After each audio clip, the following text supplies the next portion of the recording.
தொடர்ந்து அவருக்கு நெருக்கடிகள் கொடுத்துக்கிட்டே இருக்கிறாங்க. இந்த குழப்பங்கள் அவருக்கு சாதகமா அமையுமா? ஒரு சீட்டு கூட ஜெயிக்க முடியாது. Mark my words. Unless he has an alliance அவர் ஜெயிக்க முடியாது. ஏன்னா பல விஷயங்கள் அவரோட எக்ஸ்ட்ரீம் ஸ்டாண்டு கீழே கிரவுண்ட் ஒர்க் இல்லை. இவங்க பிடிக்காதவங்கலாம் அங்கே போவானா எவ்வளோ வந்துடும்? அப்படி பார்த்தா கூட 12% வரும். ஒரு சீட்டு கூட நீங்கள் ஜெயிக்க முடியாது. அவர் திரும்ப திரும்ப சொல்லிக்கிட்டே இருக்கிறது இந்த குழப்பங்கள் அவருக்கு சாதகமா அமையுமா? நான் தான் வந்து சிஎம் ஆக போறேன்னு அவர் சொல்றாரு. சிஎம் ஆலனா கூட செகண்ட் ஃப்ரண்ட்டுக்கான ஒரு வாய்ப்பை அவருக்கு இந்த களம் ஏற்படுத்தி கொடுக்குமா? இப்போ நடக்கக்கூடிய குழப்பங்கிறது சத்தியமாக கொடுக்காது. இந்த டைனமிக்ஸ் தெரிஞ்சவங்களுக்கு அது தெரியும்.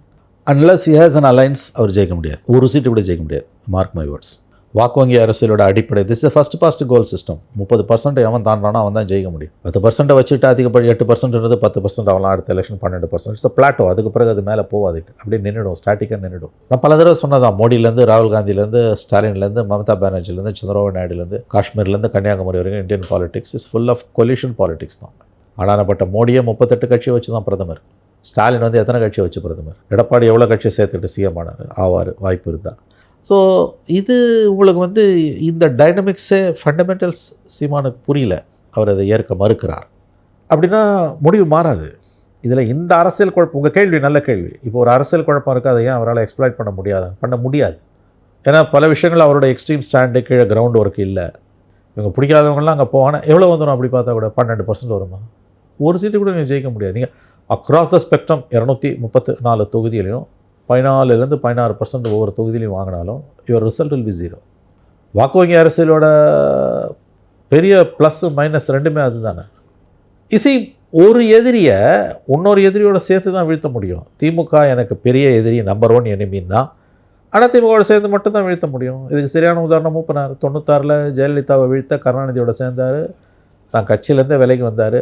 காலமெல்லாம் எந்த கட்சிக்கு உழைச்சாரோ அந்த கட்சியை உடச்சிக்கிட்டு கட்சி ஆரம்பித்தார்.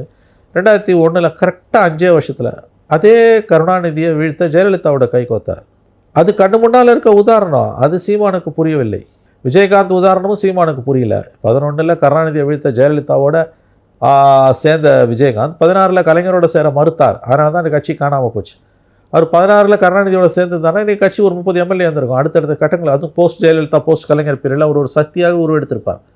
அவரே அவர் தலையில் மண்ணை அள்ளி போட்டுக்கொண்டார். ஆகவே ஒரு உதாரணம் மூப்பனாரோட சக்ஸஸ்ஃபுல் உதாரணம். ஜெயலலிதாவை எதிர்க்கிறது கலைஞரை வீழ்த்த ஜெயலலிதான்னு போனார்.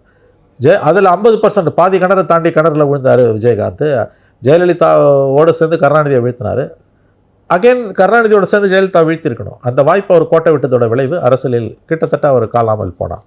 அவை இந்த உதாரணம் கண்ணு முன்னால் இப்போ நம்ம 20 ஆண்டுகளாக 30 ஆண்டுகளாக பார்க்குற இந்த உதாரணம், பெரிய வரலாறு, பழைய வரலாறு, 300 வருஷம் வரலாறு இல்லை, 30 வருஷமாக பார்க்குற இந்த உதாரணம் சீமானுக்கு சுத்தமாக புரியல, விஜய்க்கும் புரியல.